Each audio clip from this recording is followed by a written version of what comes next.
Hello and welcome to Video Game Trader TV's Week in Review, where we bring you all the hottest gaming news from the previous week. I'm your host, Jim Combs.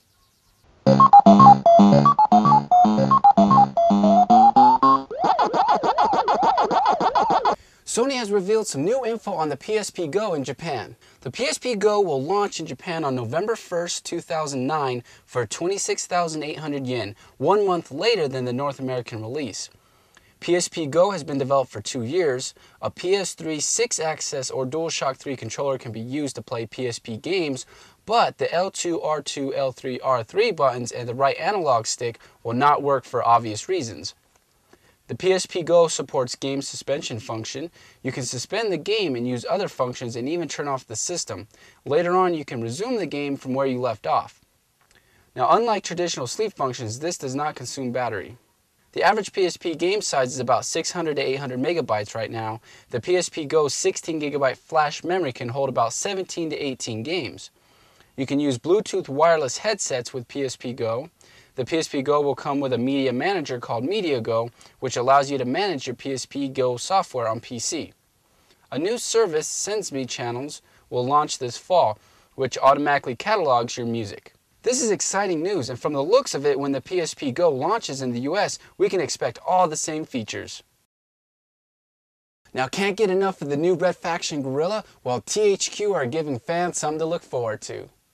On August 13th, THQ will launch their debut downloadable content pack called Demons of the Badlands for $9.99 on the PlayStation Network and 800 Microsoft points on Xbox Live. The pack will feature a new single-player story arc that takes place in a new environment not found in the game. Rumors have it that the pack will feature the game's Martyr faction. Now, if you love music games and you love the 1978 classic movie Grease, then you're in for a match made in heaven. Paramount announced that they are teaming with 505 Games to bring us Grease the video game for the Nintendo Wii and the Nintendo DS. The game will be a party game that will utilize all of the Wii's control schemes as well as the microphone and touchscreen on the DS. There's no release date yet for the game.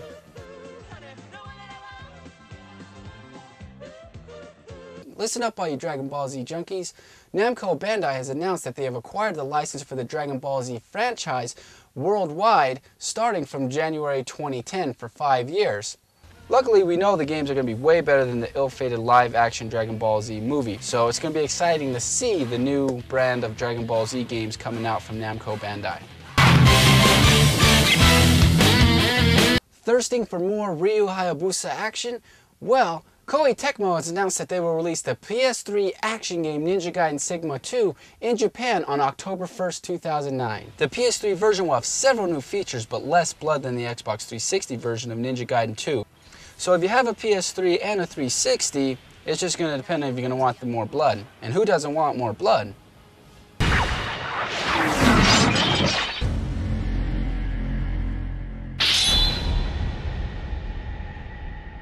Awesome news! Classic arcade gamers are going to be excited to hear this.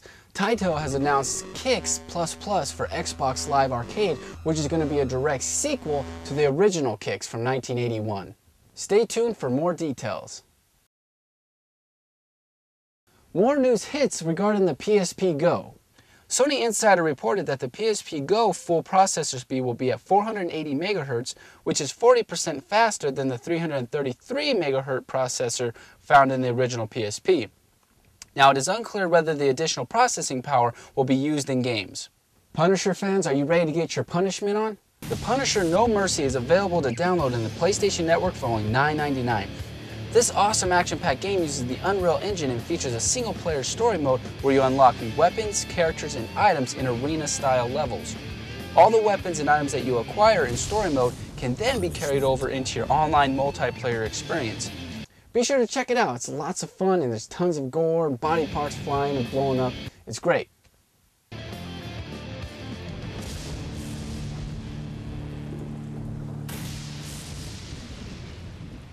Well, that's all the news we have for this week, but be sure to join us next week on Video Game Trader TV's Week in Review. I'm your host, Jim Combs, and if you haven't, be sure to swing over to www.videogametrader.com to subscribe to Video Game Trader magazine, which is sure to satisfy all your classic gaming needs. See you next time on Video Game Trader TV's Week in Review. In the meantime, I'm going to play me some Indiana Jones for the Wii. This game's awesome.